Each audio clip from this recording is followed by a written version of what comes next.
Qu'est-ce que vous faites là? Eh bien, je nettoie. Ah oui? Oui? J'aurais dit que vous fouiniez, moi. Police! Lâchez-la!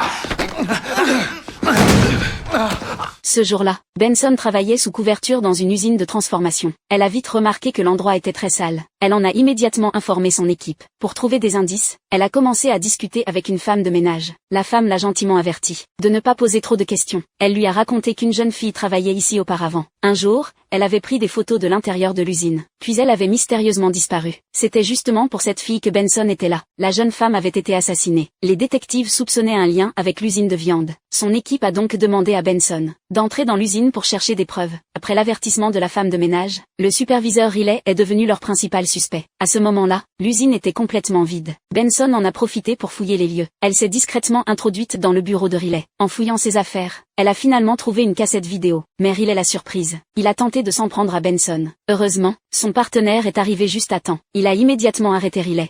Monsieur Riley, vous êtes en état d'arrestation. Pourquoi elle n'avait pas à être ici? Pour agression d'un policier dans l'exercice de ses fonctions. Et dès qu'on aura votre ADN, pour meurtre.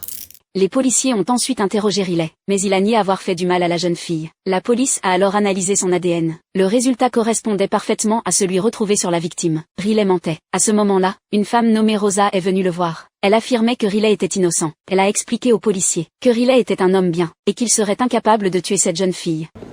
Eh bien, si c'est vrai, il me le dira à moi. Il saura écouter les conseils de Maman Rosa. Maman Rosa s'inquiète pour vous, monsieur Riley. Oui, elle fait bien.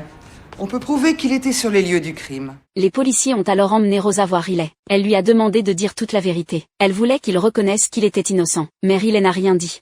Je l'ai tué. Monsieur Riley, ne dites plus un mot. J'ai tué Laura. Taisez-vous. Cette fille filmait tout ce qu'on faisait. Faites ce que Non, je vous dis. elle allait nous faire fermer. Je ne peux pas perdre mon job, ma femme vient d'accoucher de jumeaux. Et Laura s'apprêtait à nous enlever tout ce qu'on possédait.